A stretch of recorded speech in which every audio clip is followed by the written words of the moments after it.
আজ শ্রী শুভেন্দু বিকাশ পুরকায়স্থ স্মারক বক্তৃতা। শুভেন্দু বিকাশ জন্মেছিলেন অবিভক্ত ভারতে, বর্তমান বাংলাদেশের শ্রীহট্ট জেলায়। মাত্র 23 বৎসর বয়সে পিতৃহারা হয়ে সংসারের সব দায়িত্ব ও কর্তব্যভার গ্রহণ করেন এবং আজীবন অকৃতদার থেকে সে কর্তব্য অত্যন্ত সুষ্ঠুভাবে তিনি পালন করতে থাকেন। তিনি কেন্দ্রীয় সরকারের অধীনে উচ্চপদে আসীন ছিলেন এবং কর্মক্ষেত্রে চারিত্রিক সততা, দক্ষতা ও পরোপকারিতার জন্য সকলের প্রিয় পাত্র ছিলেন। অন্যায়ের সঙ্গে কোনোদিন আপোষ করেননি। অল্প বয়স থেকেই রামকৃষ্ণ মঠ ও মিশনের প্রতি তিনি ছিলেন শ্রদ্ধাশীল এবং ঠাকুর, স্বামীজি এবং শ্রী শ্রীর মায়ের আদর্শে উদ্বুদ্ধ হয়েই নীরবে কাটিয়েছেন তার জীবন। তার জীবনের অর্জিত অর্থ সবই বিভিন্ন জনহিতকর প্রতিষ্ঠানে বা সেবা কার্যে তিনি ব্যয় করে গেছেন। তার দরদি মন দিয়ে অসহায় বহু পরিচিত এবং অপরিচিত জনের বিপদে আপদে সাহায্যের হাত বাড়িয়ে দিয়েছেন অকৃপণভাবে। অবসরপ্রাপ্ত একক জীবন কাটিয়েছেন সদ্গ্রন্থ পাঠ এবং ছোট বড় সকলকে তার দরদি সাহায্যের সঙ্গ করে। আশা করা যায় পরলোকে তিনি ঠাকুর ও মায়ের শ্রীচরণে শান্তি লাভ করেছেন। এই বক্তৃতাটি ডাক্তার অনির্বাণ হোম চৌধুরীর দ্বারা আয়োজিত। আজ শ্রী শুভেন্দু বিকাশ পুরকায়স্থ স্মারক বক্তৃতার প্রথম বক্তৃতা প্রদান করবেন স্বামী শুদ্ধিদানন্দজি মহারাজ, প্রেসিডেন্ট অদ্বৈত আশ্রম। তার বিষয় স্বামী Vivekananda, the great teacher of Advaita Vedanta. Namaskar.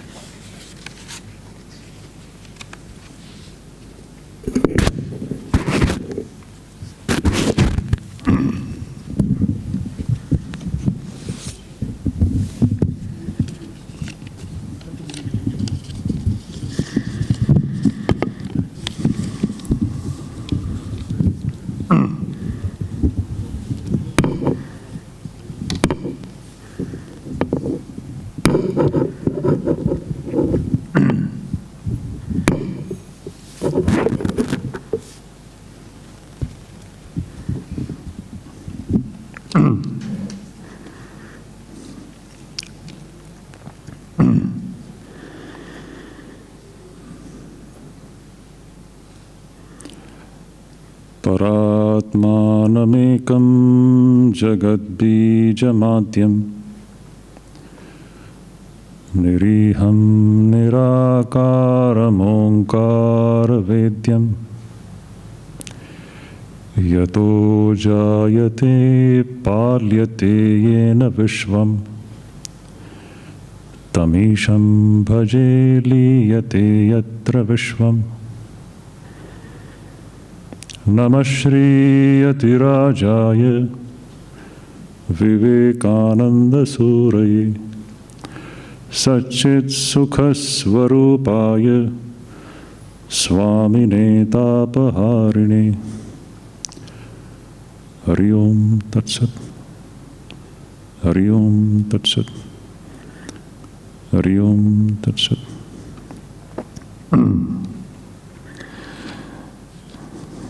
My humble pranams to revered Swami Shuddhidananda Maharaj,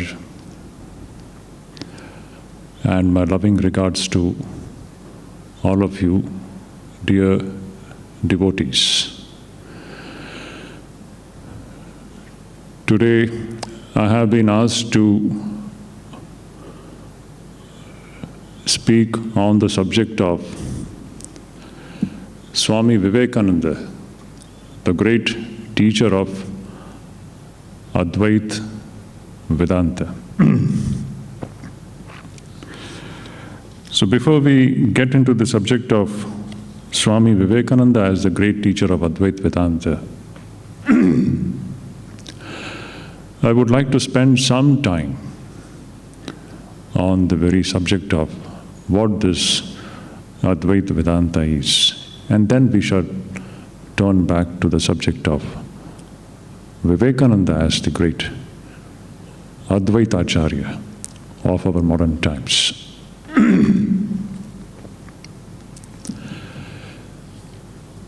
Swami Vivekananda, when he wrote the prospectus of Advaita Ashram, you all know that Swami Vivekananda started Advaita Ashram in 1899. In that prospectus, he makes a very beautiful observation. He says, dependence is misery, and independence is happiness. And Advaita is the only system which gives unto every man complete possession of himself or herself, and takes off all dependence and makes him brave to suffer, brave to act, and in the long run to attain absolute freedom. This attainment of absolute freedom is the very song of Vedanta. Mukti, mukti, mukti, moksha. This is the only one theme of the Vedic Sanatana Dharma, as we understand. So in this beautiful statement, we find that Swamiji says, all dependence is misery. Sarvam paravasham dukkham. Sarvam atmavasham sukham. All independence is the secret of happiness. And wherever there is dependence, that becomes the cause of suffering and misery. And Advaita is the only system which makes us completely independent. So what is this Advaita Vedanta?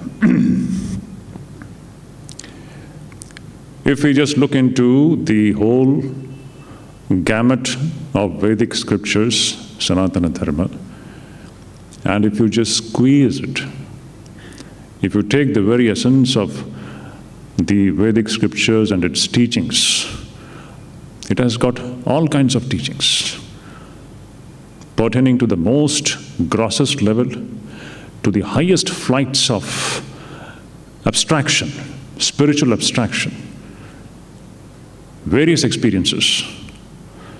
If you take the essence of this entire range of the teachings of the Vedic Sanatana Dharma, we can tell in a nutshell, in the words of the great Acharya, who had stated, Shlokardhena pravakshyami yaduktam granta kotibhi brahma satyam jagat mithya jiva brahmaiva napara.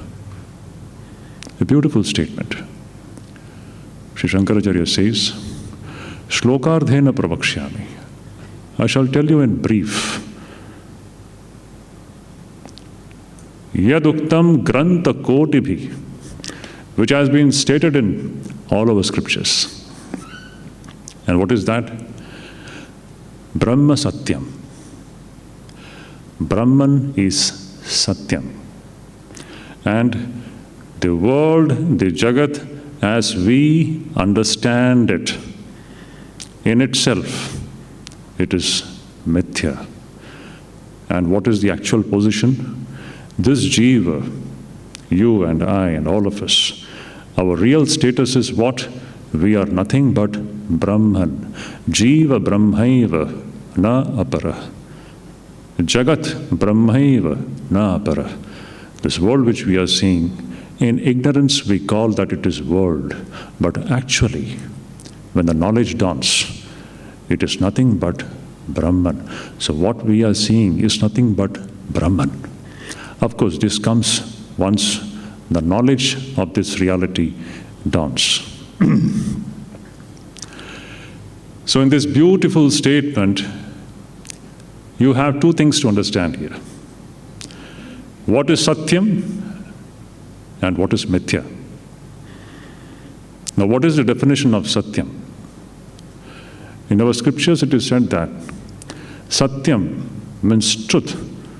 Truth is that which does not change, which cannot be sublated, or which cannot be denied in any point of time, in all the 3 points of time, past, present, or the future, and which cannot be sublated in all the 3 states of human experience.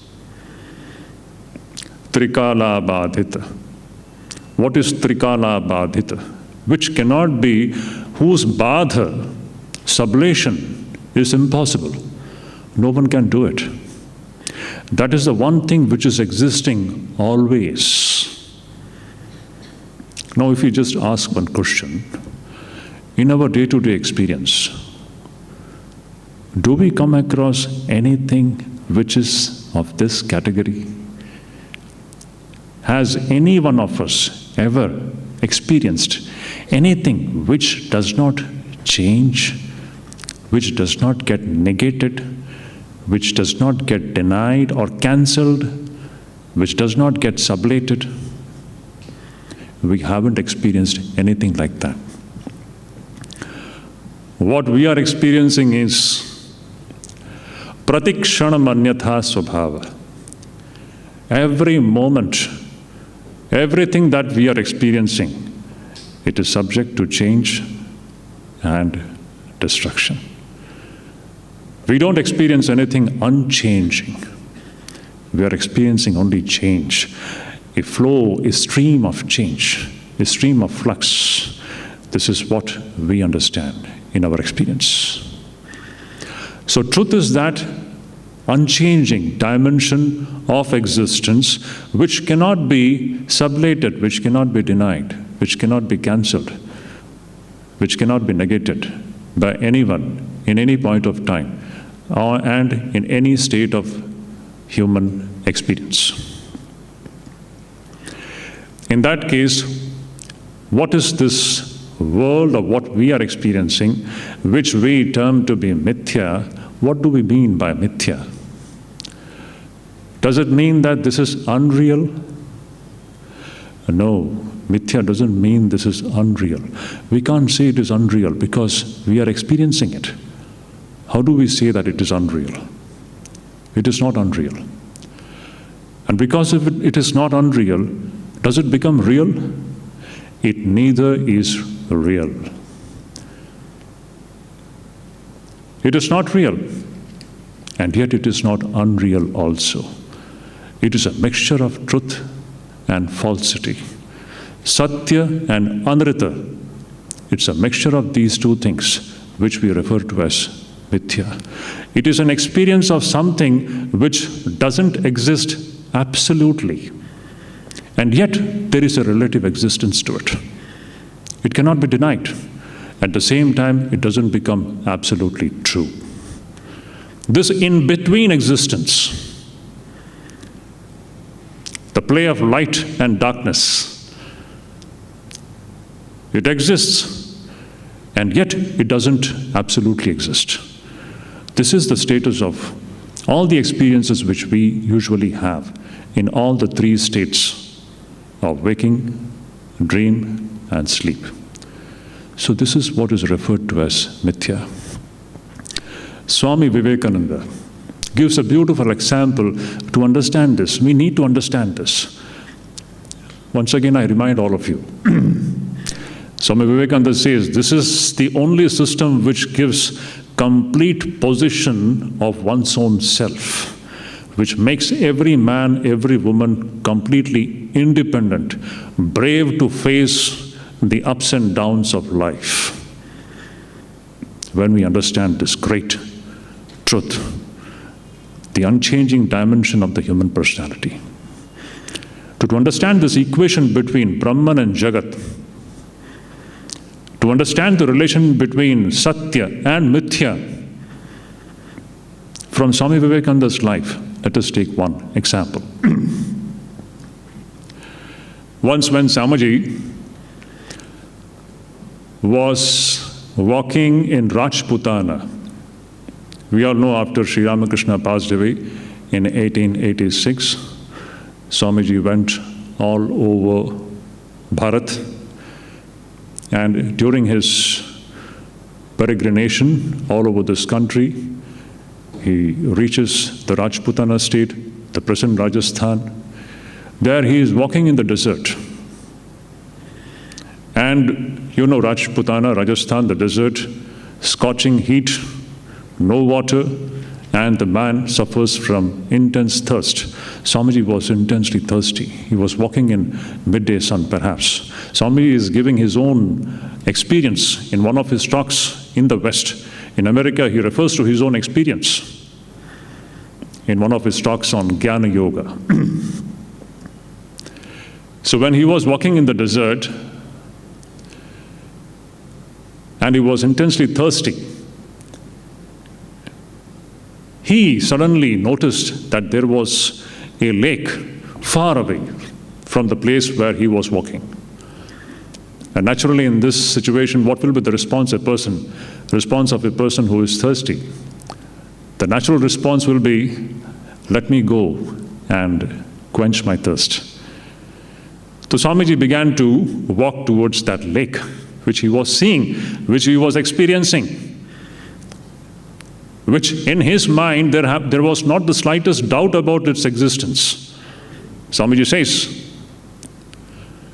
and as he begins to walk towards this lake, interestingly, he finds the more he walks towards this lake, the more the lake begins to recede behind and behind. More he is walking towards it, the more the lake is receding behind, backward and backward.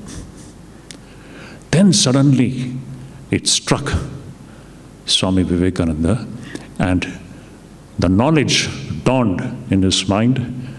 He understood, this is not a lake. This is what is called as mirage, which is an experience in the desert. In Sanskrit, it is called mrigatrishnika. This is what happens. So the moment the knowledge came, Swamiji stopped walking. He understood there is no lake there. The lake was appearing there. And even when the lake was appearing, what was truly existing there? There was nothing but desert. Desert alone existed there, not the lake. The lake appeared. This experience of something which does not absolutely exist and yet which appears. Again, I repeat.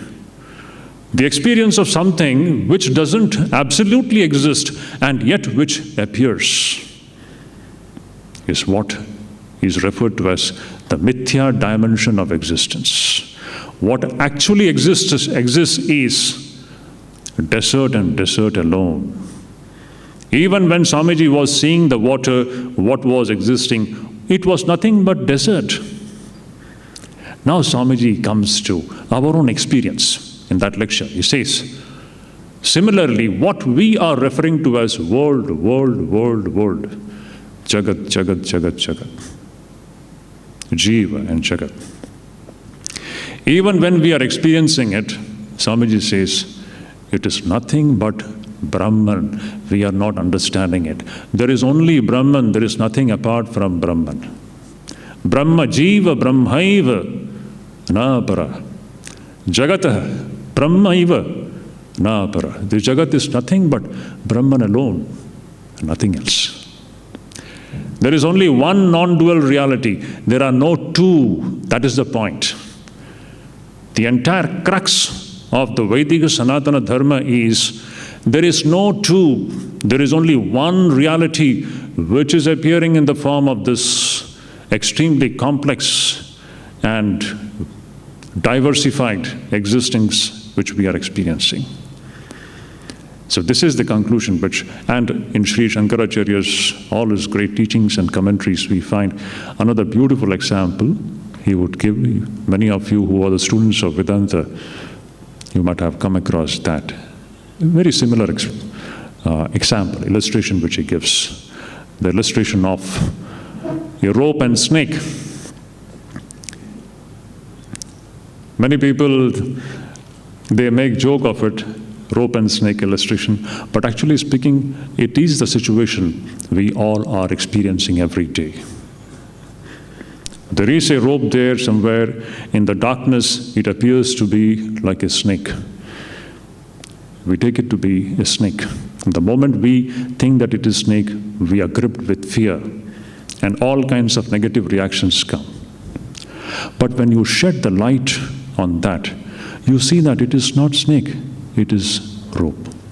So even when we were experiencing snake there, actually it was nothing but rope. We were experiencing only one rope alone, but in our misunderstanding, we were thinking that it is snake. Similarly, here in this, our own life, in all these three states of human experience, whether it is waking, dream, or sleep, every human being, whatever we are experiencing, it is that Mithya dimension. But actually, what is the truth? The truth is that there is Brahman and Brahman alone, nothing else. Everything is Brahman. Brahmaivedam sarvam. Atmaivedam sarvam. This Purnatvam, this is what Vedanta actually takes us to. Every soul is Purna, complete. When Advaitic Drishti comes to us, the first blessing which it bestows on us is a sense of Purnatvam. Our Apurnatvam comes to an end, and heart becomes fulfilled. All our restlessness, all our fear, the first thing outcome is the removal of the sense of fear. Somebody says the first thing which comes out of this kind of an Advaitic Drishti is it makes us free from sense of fear, a sense of insecurity. This is what Swamiji says. Advaita is the only system which gives unto man complete possession of himself or herself and takes him or her towards the attainment of absolute freedom. Freedom from fear, freedom from bondage, freedom from slavery. Now, here itself, not in some future point of time. This is the greatest attainment that human beings can have, and it is the main purpose of human life. Sri Ramakrishna also beautifully says this very thing. Brahman is true, world is Mithya.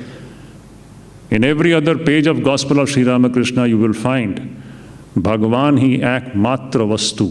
Rest, everything is avastu, Sri Ramakrishna says. Bhagavan is the only vastu. Bhagavan alone is existing. Everything else is avastu. Even when we are experiencing avastu, it is all nothing but Bhagavan. We are misunderstanding it. This is the point. So what is existing is only one non-dual reality. We call it Brahman. We may call it by any name, doesn't matter. Now let us come to Swami Vivekananda. Now interestingly, Swami Vivekananda, who is the greatest Advaita Acharya of our modern times, very interestingly, there was a time in his life when he was outrightly against the Advaitic thought. It's the most fascinating kind of a development that we see in Narendranath's life before he became Swami Vivekananda. Before he became the great Advaita Acharya whom we know today, there was a period of very intense training through which he had to go under the tutorship of his great Paramahansa Guru, Sri Ramakrishna. One incident. Whenever Naren used to come to Sri Ramakrishna, Sri Ramakrishna would tell about these Advaitic things to Naren. And Naren would want to listen to these things. He was dead against this idea of that everything is Brahman. He would not accept this. Yet, Sri Ramakrishna would try to put these things into his ears in some way or the other. The best thing Sri Ramakrishna found was to make him read some Advaitic text. So Sri Ramakrishna asked him to read Ashtavakra Gita, one of the very absolutely uncompromising, a book which keeps an uncompromising picture of the reality, which is purely non-dualistic. So when Sri Ramakrishna asked Naren to read the Ashtavakra Gita, Naren would refuse to read. He would say, no, I don't want to read. I don't believe in all these things. Sri Ramakrishna then said, you may not believe it, you may not accept it, doesn't matter. You read it for my sake. Somehow or the other, Sri Ramakrishna would make him read it, though he didn't want to accept it. In this way, we see a lot of persuasion from the side of Sri Ramakrishna and a reluctance from the side of Naren to accept this great Advaitic teaching. At another point of time, once it so happened that Naren and Hazra, you know Hazra Maharaj, who was Naren's friend, they were standing together and they were talking and chatting at Dakshineshwar. And Sri Ramakrishna was listening everything from behind. And Naren, in a very sarcastic manner, he was making fun of this Advaitic proclamation that everything is Brahman. And he was telling this to his friend Hazra. You see, these writers of such books, they must be lunatics. They must have been mentally deranged to say that everything is Brahman, everything is God. This table is God, this chair is God, this plate is God, this glass is God. What nonsense. How can it be? Advaita teaches that everything is Brahman. And Naren was making fun of it. And Sri Ramakrishna was listening all this from behind. And in an ecstatic state, Sri Ramakrishna already had gone into a state of bhava, and in that state, Sri Ramakrishna very slowly and silently comes from behind and he touches Naren. And the moment Sri Ramakrishna touches Naren, Naren begins to lose all the consciousness or awareness of the external world, and his mind begins to go into the realm of non-duality. Everything is changed just by the touch of Sri Ramakrishna. Naren said that that experience lasted for several days. And what was his experience? Everything that the Upanishads talk about. Everything that all the great teachers of Advaita Vedanta have talked about. He was literally experiencing that. He was seeing only one existence everywhere. And he says that this experience lasted for several days with him. When he was, after this incident, he says that when I used to cross the road, I would not be in a position to give way to the vehicles, because that sense of differentiation between myself and the vehicle had disappeared. He would go and he would knock his head on the roadside railings just to see whether this is real. Just look at the statement. Is it absolutely real? As I said, what is the definition of Mithya? Mithya is that experience of something which doesn't absolutely exist and yet which is experienced. Naren goes and knocks his head to the railings to just confirm whether this absolutely exists or not. When his mother would be serving him food on the table, he would not be in a position to eat food because that sense of differentiation between the eater of the food and the person who is serving the food is gone. One of the greatest way to understand Advaita Vedanta is nothing but the absence of bheda. All abheda drishti comes to an end. There is only one abheda tattva, where there is no bheda at all. This is what exactly Naren was experiencing for several days together. This was the first time when this Vivekananda, Narendranath at that time, experienced this great reality through the grace of his great Advaitic teacher, Sri Ramakrishna. At Kashipur, we all know that famous incident. We all know towards the end of 1885, in the middle of 1885, Sri Ramakrishna's throat pain was diagnosed to be the cancer, and he was first taken to Shampukur, and from Shampukur he was brought to Kashipur. And at Kashipur, Narendranath was pestering Sri Ramakrishna to have the experience of this Nirvikalpa Samadhi. Again and again he was pestering, I want to experience Nirvikalpa Samadhi. And Sri Ramakrishna used to say, wait, it will come in due course of time. Have patience, it will come. And one day it so happened, when Naren was meditating, suddenly his mind began to soar into the realm beyond the realm of the names and forms, and it finally got settled in that Nirvikalpa state, a first-hand experience of this very Brahman which we are talking about. And Naren was in that state for a long time. And usually what happens in this state is that that body almost appears to be like dead. So all of the disciples and those who were close by, they became worried to see Naren in this state, absolutely no sign of life. And they ran to Sri Ramakrishna to inform him that, see Thakur, what has happened? Something has happened to Naren, please see. So Naren understood what's the matter. Sri Ramakrishna understood what the matter was. So he told, let him be in that state. This Naren has been pestering for this for a long time. He has been troubling me. Now he has got that. Let him remain in that state for some time.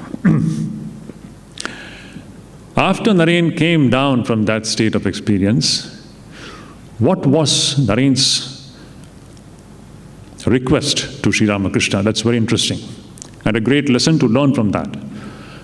Naren tells Sri Ramakrishna that, Thakur, I want to remain in that state. In that state of Nirvikalpa Samadhi, where this differentiation is not at all experienced, and I shall come down from that state once in a while just to have some refreshment, a little bit of water, a little bit of food, and again I want to go back into that state. Now any other guru who would have heard such a statement coming from the mouth of a disciple would have felt extremely elated. But here was a unique teacher in Sri Ramakrishna who said, who reprimanded, who scolded Naren, saying that, Naren, what is this? I expected that you will be like a huge banyan tree under whose shade millions of people will come and get succor and peace of mind, and you are asking for this petty thing to remain immersed in Nirvikalpa Samadhi with the closed eyes? What is that you are experiencing with your open eyes? Do you think, is this anything different? You close your eyes, it is Brahman. You open your eyes, it is nothing but Brahman. Is there any differentiation? This is the Advaita, where Advaita means non-differentiation. There is nothing but Brahman. This was a great lesson taught to Narendranath, who in the future was to become one of the great spokesperson of this philosophy of Abheda Drishti, where the Bheda Drishti completely vanishes, whether it is with eyes closed or with the eyes opened, it is all just one Brahman. So that was the great lesson which Sri Ramakrishna taught Naren on that day, and which Swami Vivekananda would preach all over the world in the years to come. Then we have that another famous incident in Sri Ramakrishna's life. One day in Dakshineshwar, Sri Ramakrishna is talking to a group of devotees, and he's talking about God and all spiritual matters, his experiences, and he's lost in that kind of a power. And when the subject came to the basic tenets of Vaishnavism, he was enumerating the basic tenets of Vaishnavism, which is, in Bengali, he says there are three things: Name Ruchi, Jive Daya, and Vaishnava Seva. So Name Ruchi means the love to repeat the name of God, the great joy which one derives in repeating God's name, Ruchi, the great joy, the great love to repeat God's name. Second point was Jive Daya, to show compassion to everybody. And the third point was Vaishnava Seva, to serve all the bhaktas. So when Sri Ramakrishna was uttering this, all of a sudden Sri Ramakrishna went into a state of ecstasy and bhava. And from there he comes down and he says, Jive Daya, to show compassion to others. Who are we to show compassion to others? We who are like worms and petty insects, we to show compassion to others? How dare we say that we are to show compassion to others? No, it is not Jive Daya. It should be Shiva Jnane Jiva Seva. It is Shiva everywhere. It is Brahman everywhere. And we are to show compassion to others, take pity on others. How arrogant to speak like this. All that we can do is worship that Brahman in so many forms. This was a great utterance which came out from the mouth of Sri Ramakrishna. And Naren was listening to it. And Naren, on that day, later on he says, today I have heard the greatest teaching. And when the right time comes, when the time is propitious, I will declare this great teaching to the entire world. This is the greatest mantra that Sri Ramakrishna has given to us. And the basis of this great teaching is Advaita Vedanta. There is only one. There is only divinity. Where are we going to worship this divinity? In the temples? This is the greatest temple that is there in this existence. It is Brahman and Brahman alone. See it with open eyes. Do not seek it. See it. Change your drishti. Bring that Brahma drishti, Shastra drishti, Advaita drishti, and worship this Bhagavan with the open eyes. God the wicked, God the good, God the rich, God the poor, God in so many forms, Brahman in so many forms.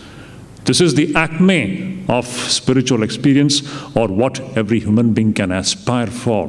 This is the line of spiritual evolution and spiritual growth. So this was a great teaching on that day which Narendranath received. And in future, Narendranath frames the basic ideology of the twin institutions which he formed by the grace of Sri Ramakrishna. We don't believe Swami Vivekananda started Ramakrishna Math and Mission. It is Sri Ramakrishna, we don't believe that Swami Vivekananda started Ramakrishna Math and Mission. It is Sri Ramakrishna who started it. Swami Vivekananda was only an instrument to do that. And this great ideology which Swami Vivekananda gives to this twin institution is Atmano Mokshartham, Jagat Hitaya Cha. For the sake of one's own liberation, as I said in the beginning, it is Advaita and Advaita alone which gives complete possession of every man and woman and makes him brave to suffer, brave to act, brave to face the ups and downs of life, and ultimately attain absolute freedom, moksha. So Swami Vivekananda's ideology, which he had given to this twin institution, is Atmano Mokshartham, for the sake of one's own spiritual liberation, moksha, combined with Jagat Hitaya. Why? It is the same reality. It is the same reality. It is the only one reality. You see it with the open eyes, it is Brahman. You close your eyes, it is Brahman. It's all based upon this great principle of Advaita. In the West, from this standpoint, if you read Swami Vivekananda's complete works, all the great teachings which he had given to the West, the best talks which he had delivered, including the great epoch-making 11th September 1893 speech at Chicago, it's all based on this Advaita ideology. He was the greatest Advaita teacher of the modern times.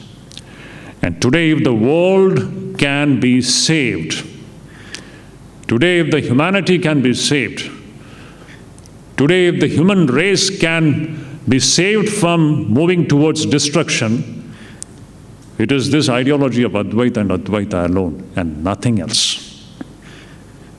In England, in 1896 or 1895 maybe, when Swami Vivekananda went to England, there he makes a great proclamation. Very interesting. Swamiji says, in America, I have just started my work. I have just raised one or two waves. We have to raise a tidal wave. The society has to be turned upside down, and the world has to be given a new civilization. Swami Vivekananda in 1895 was talking about giving this human race a new civilization. Only he can speak like that. A penniless sannyasi talks about giving a new civilization to the entire human race. Yes, his advent was meant for that. Sri Ramakrishna's advent was meant for that, to give a new civilization to this human race. And this new civilization which we are talking about, which Swami Vivekananda envisioned, it is the civilization which will be based on Advaita Vedanta. The philosophy of absolute independence and spiritual freedom, freedom from fear, freedom from narrowness, freedom from all kinds of slavery and bondage, slavery to the body, slavery to the mind, slavery to all these things of this world. Every man, every woman standing on one's own self, knowing that this self is the basis of everything that we are experiencing, and everything that is being experienced is nothing but that one self, Brahman. This is the ultimate direction in which Swamiji expected every man and woman to move. Become free, become free, become free. This is the song of Vedanta. This is the central rhythm of the Vedic scriptures. Before coming back to India from the West, Swami Vivekananda, he had come to Europe. And in Europe, when he visited the Swiss Alps in Switzerland, along with his English disciples, there, seeing the beautiful Alps, the snow-covered mountains there, Swamiji envisioned, or he expressed his wish. This great rishi is expressing his wish, and that wish has to come true. And what was his wish? He expressed that I wish that we have one ashrama in the Himalayas. He was having this vision in the Swiss Alps, and he was wanting that there should be one ashrama in the Himalayas. And that ashrama should be dedicated to Advaita and Advaita alone. There should not be the slightest trace of any dualistic practice there. That was Swami Vivekananda's vision. And very soon, his English disciples who came along with Swamiji, they went ahead and they successfully started this great Advaita Ashrama in the year 1899. It was March 1899. And later on in 1901, Swamiji comes there, this Mayavati, and stays there for 15 days. Today it is a place of pilgrimage. I should not say it is a place of pilgrimage. It is much more than that, because this great Advaita Acharya of the modern times had stayed there for 15 days. And during that time, a very interesting incident happened. All of you know that, but it is very interesting. We can visit this incident again and again. And every time we think about it, we also understand what Sri Ramakrishna and Swami Vivekananda came for. What is the real ideology of Ramakrishna and Vivekananda? We may be seeing these temples, aratis and pujas and everything is going on. It's all fine. It's all true. Everything is true in its own standpoint. But the crux, the core of all these things which we see in Ramakrishna Mission and Mutt, all that we see in the Hindu Sanatana Dharma, that's all the temples and rituals and pujas, prarthanas, pilgrimages. What is the core of all that? It is Advaita Vedanta. It's all the stepping stone towards that great understanding. So Swamiji wanted one center where Advaita and Advaita alone would be practiced.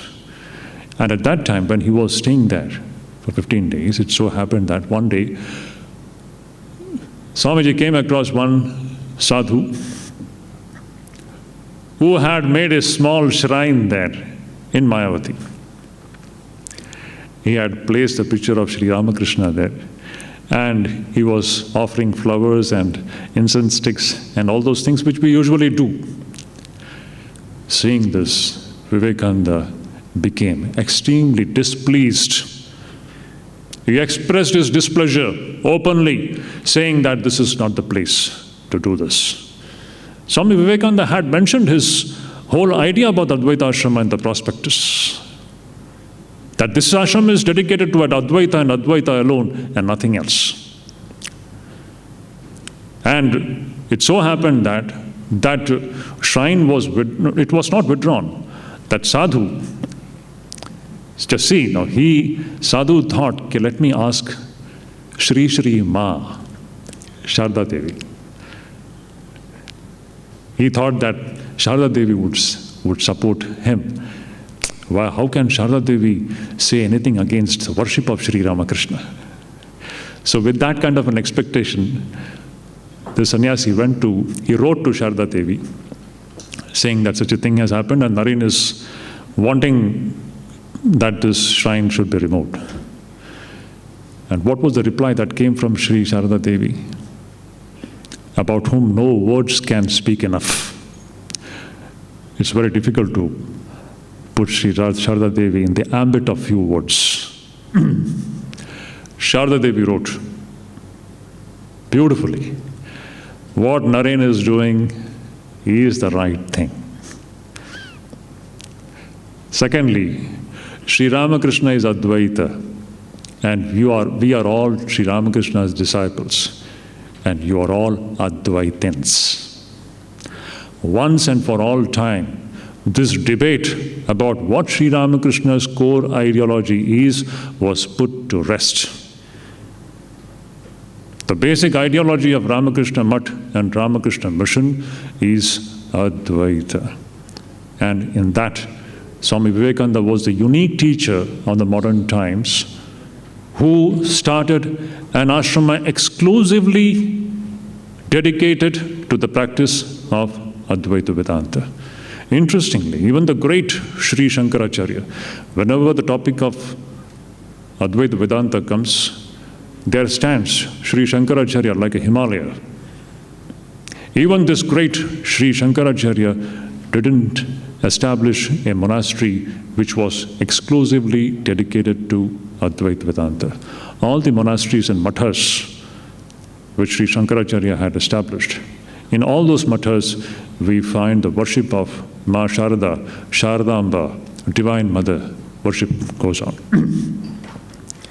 Anyhow, so in this way we can see that Sri Ramakrishna and Swami Vivekananda, they belong to that league of great Advaitins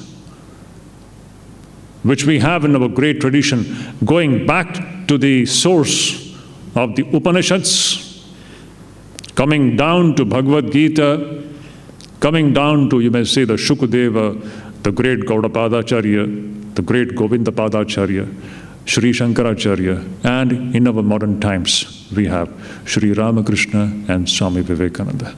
That is the great parampara, the Advaita parampara, which continues.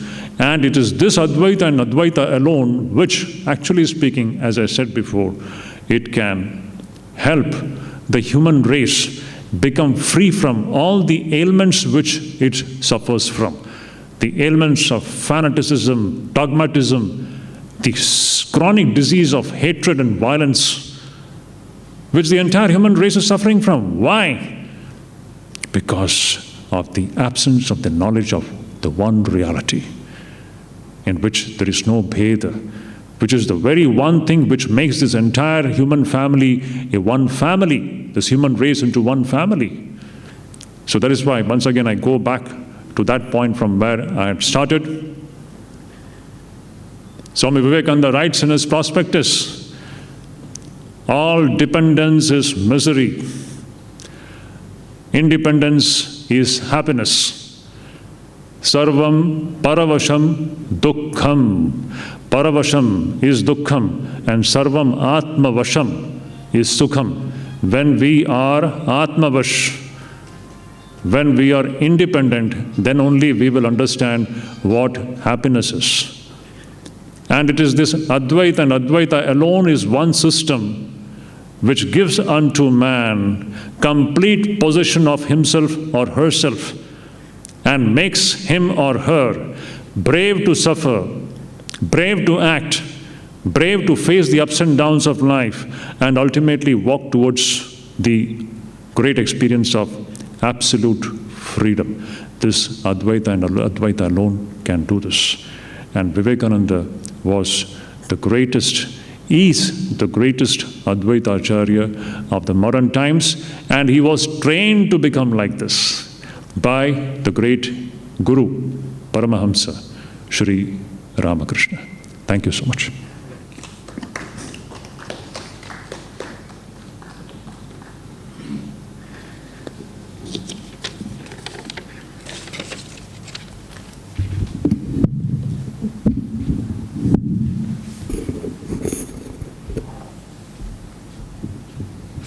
Sit down, please.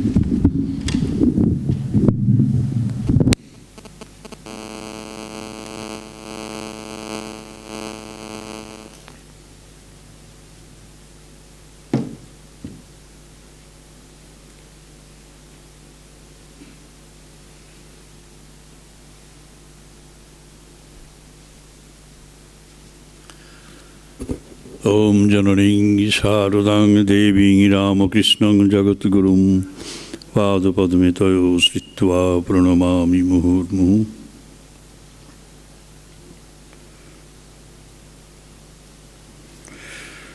So it is an experience for me and for all of you as well to listen to such an exhilarating talk on the subject. Swami Vivekananda, the great teacher of Advaita Vedanta. I was thinking of the adjective, great. And he has correctly corrected himself. That it is, he was not the great, the greatest exponent of Advaita philosophy. If you trace the Advaita philosophy being born, discussed, established, lived through the ages,